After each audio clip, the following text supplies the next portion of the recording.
Thème 2 du programme d'histoire de 3e, le monde après 1945. Ici le chapitre 5, un monde bipolaire au temps de la guerre froide. Avec cette problématique, pourquoi et comment les États-Unis et l'URSS s'affrontent-ils de 1947 à 1991? Une image dont on reparlera dans la troisième partie de cette vidéo.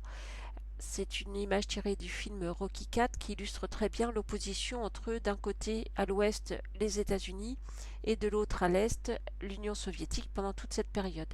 L'idée, ça va être de comprendre comment les relations internationales vont être dominées par cette opposition sans guerre ouverte, sans guerre directe entre les deux grands. C'est pour ça qu'on va parler de guerre froide, mais avec des périodes de tension et des moments de détente. Je vous invite à aller regarder la petite vidéo Un jour une question, c'est quoi la guerre froide?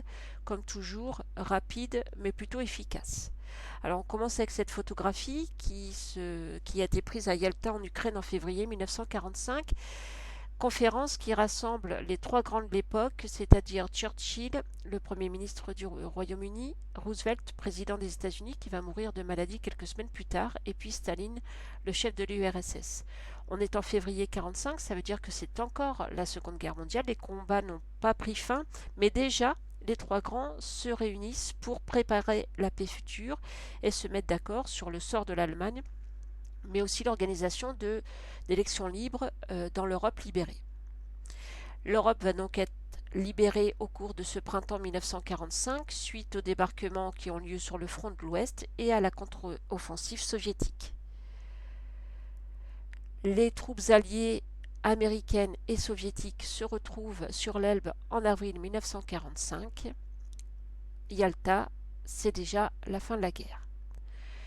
À la fin de la guerre se met en place cette organisation des Nations Unies qui va remplacer la SDN qui avait été créée après la Première Guerre mondiale. Le but est un peu identique, l'idée c'est de privilégier et de préserver la paix dans le monde avec une organisation qui se découpe en plusieurs institutions. Vous connaissez sans doute l'UNESCO ou l'UNICEF par exemple qui intervient auprès des enfants. Cette organisation des Nations Unies, elle est dirigée par un conseil de sécurité composé entre autres de 5 membres permanents qui disposent d'un droit de veto. Ces 5 membres, ce sont la Chine, les États-Unis, la France, le Royaume-Uni et l'URSS. Or, pendant cette période de la guerre froide, et selon les circonstances, bien forcément, soit les États-Unis, soit l'URSS utiliseront leur droit de veto, ce qui fait qu'en fait, ils vont complètement bloquer les décisions de l'ONU, qui va être vraiment peu efficace pendant cette période de guerre froide. Là encore, je vous invite à aller voir Les Clés de la République, la petite vidéo qui présente l'Organisation des Nations Unies. C'est la trace écrite du petit 2. On a donc une situation où on a des alliés qui sont amis, plus une organisation de maintien de la paix internationale, c'est-à-dire que là, au lendemain de la guerre, on s'attend à ce que la paix perdure dans le monde. Or, c'est une autre guerre qui va apparaître après cette Seconde Guerre mondiale, puisque très vite, les pays libérés à l'est de l'Europe par les troupes soviétiques vont basculer dans des gouvernements communistes et vont rentrer dans une alliance avec l'URSS. On va parler alors du bloc communiste. A l'inverse, les pays de l'Europe de l'Ouest vont, eux, rentrer dans une alliance auprès des États-Unis, on en reparlera dans une deuxième partie, et former ce qu'on appelle le bloc occidental.